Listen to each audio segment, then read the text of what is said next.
বিসমিল্লাহির রহমানির রহিম। শুরু করে দিয়েছি একটি নতুন দিনের নতুন ভ্লগ। আজকের ভ্লগে থাকছে সকাল থেকে বিকাল পর্যন্ত এই সামারে আমরা কিভাবে কাটাচ্ছি। এই তো সকালবেলা খুব সুস্বাদু একটি নাস্তা খেলাম, আলহামদুলিল্লাহ। বাচ্চারা তো খুব খুশি। আমার ছোট ছেলে বলছে বোনও মানে খুব ভালো। মেয়ে তো কী বলবো, আর মেয়ে তো এগুলো পেলে আর কিছুই লাগে না ওর।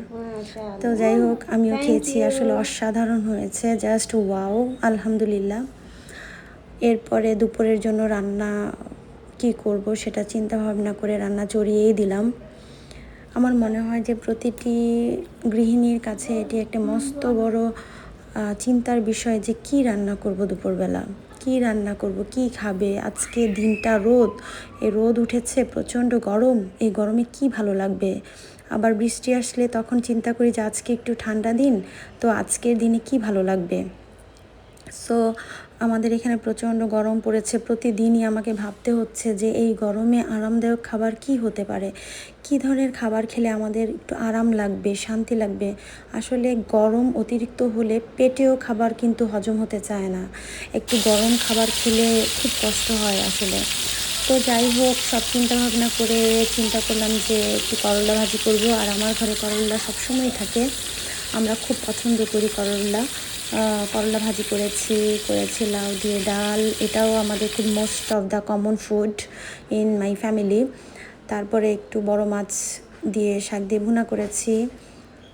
এই তো করেছি লাউয়ের সিল্কা বা কী বলে এটাকে, আমরা সিল্কা বলি, খোসা, লাউয়ের খোসা দিয়ে আলু দিয়ে ভাজি করেছি। খুব মজা হয়েছিল খাবারগুলো আসলে, আলহামদুলিল্লাহ।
এই তো রান্নার ফাঁকে ফাঁকে আমি আমার বারান্দায় এসে দাঁড়াই।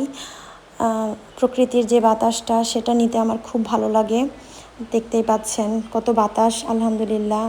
আমার কাপড় চোপড় বাতাসে হেলে দুলে মনের আনন্দে উঠছে। আর গাছের পাতার কথা কি বলবো, গাছের পাতাগুলো যেন আনন্দে নাচছে বাতাসে। আসলে বাতাস থাকলে যেন গাছের পাতারাও খুব আন্দোলিত হয় খুশিতে। তো এই প্রকৃতির বাতাসটা আমি একদম খুব কাছে থেকে নিতে ভালোবাসি, খুব কাছে থেকে পাই, আমার খুব ভালো লাগে। তাই যাই হোক, এই ইটালিতে একটি খুব লক্ষণীয় একটি বিষয় রয়েছে, প্রতিটি বাসায় একটি করে লেবু গাছ থাকে।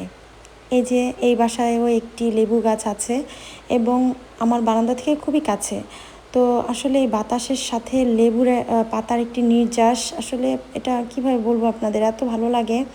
তো আমি বারান্দায় এসে একটু দাঁড়িয়েছি, আমার পুচকা এসে বসেছে এখানে, আইসক্রিম খাচ্ছে তারা দুই ভাই বোন গরমে।